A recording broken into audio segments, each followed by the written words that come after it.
أعوذ بالله من الشيطان الرجيم بسم الله الرحمن الرحيم ویلکم ٹو مائی چینل تعلیم القرآن۔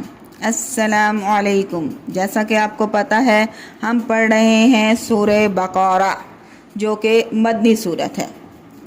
اس کی آج ہم پڑھتے ہیں آیت نمبر 30۔ وَإِذْ قَالَ،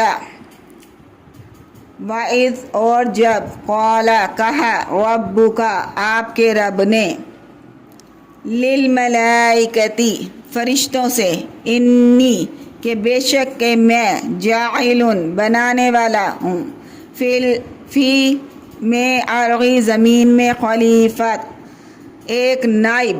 قالوا فرشتے بولے، اتجعلوا کیا تو بنائے گا، فیہا اس میں، من یفسد جو فساد کریں گے، فیہا اس میں، ویسفک الدماء اور جو بہائیں گے خون، ونحن اور ہم ہیں، نسبح مسلسل تیری تسبیح کرتے ہیں، بحمدک تیری تعریف کے ساتھ، ونقدس اور پاکیزگی بیان کرتے ہیں، لک تیری۔ قال فرمایا اللہ تعالیٰ نے، انی بے شک کہ میں، عالم جانتا ہوں، ما لا جو تم، تعلمون نہیں جانتے، میں وہ بات جانتا ہوں جو تم نہیں جانتے۔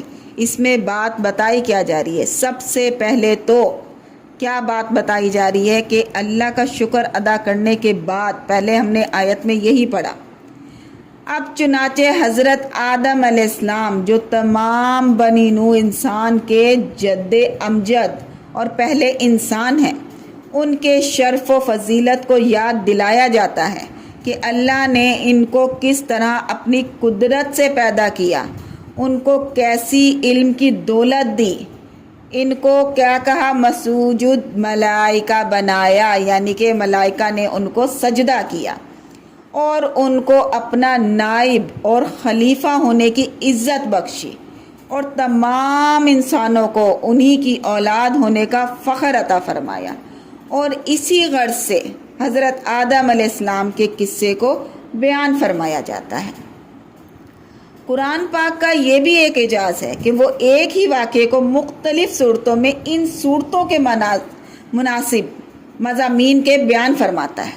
اس صورت میں، ان آیات میں جو فرمایا گیا اس کا خلاصہ کیا ہے کہ اللہ تعالیٰ نے جب حضرت آدم علیہ السلام کو پیدا کرنا چاہا تو فرشتوں کو اطلاع دی۔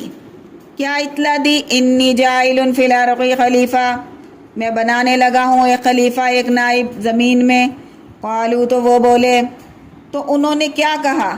بڑی حیرت سے سن کر حیرت میں رہ گئے اور بارگاہ الہی میں عرض کیا، یار اللہ، اگر اس ہستی کی پیدائش کی حکمت یہ ہے، حکمت تو تو بہتر جانتا ہے، حکمت یہ ہے کہ وہ دن رات تیری تسبیح کریں گے، تیری بزرگی بیان کریں گے، تو اس کے لیے ہم حاضر ہیں، ہر لمحہ تیری حمد و ثنا کرتے ہیں، سب کچھ کرتے ہیں، ہم تیرا حکم مانتے ہیں۔ اور یہ بنی نوع انسان جن کو آپ پیدا کرنے کا ارادہ فرما رہے ہیں، تو ان میں اچھے برے سب طرح کے لوگ ہوں گے، ان میں فساد کرنے والے بھی ہوں گے، خون بہانے والے بھی ہوں گے۔ یہ بات اللہ تعالیٰ نے ملائکہ کو کسی طرح معلوم کروا دی کہ بنی آدم میں بھلے برے سب طرح کے لوگ ہوں گے۔ آدم کی تخلیق اور اس کے خلیفہ بنانے میں کیا حکمت ہے، یہ ملائکہ نے معلوم کرنا چاہا۔ فرشتوں نے چاہا تو اللہ تعالیٰ نے فرشتوں کو کہا، سب سے پہلی حکمت تو یہ ہے کہ تخلیق آدم اور خلافت ارضی کی حقیقت اور اس کی ضرورت سے تم واقف نہیں ہو۔ کیا کہا؟ انی عالم ما لا تعلمون، اس کا علم مکمل طور پر مجھی کو ہے۔ اور کیا فرمایا کہ آپ کو نہیں پتا۔ اللہ تعالیٰ نے یہ بات کہہ کر بتا دیا کہ عالم الغیب صرف اور صرف اللہ کی ذات ہے، فرشتے بھی عالم الغیب نہیں ہوتے۔ آج یہیں تک، کل انشاءاللہ آیت نمبر 31 پڑھیں گے۔ تب تک کے لیے اللہ حافظ، وآخر دعوانا ان الحمدللہ رب العالمین۔ اللہ تعالیٰ آپ کا اور ہمارا حامی و ناصر ہو۔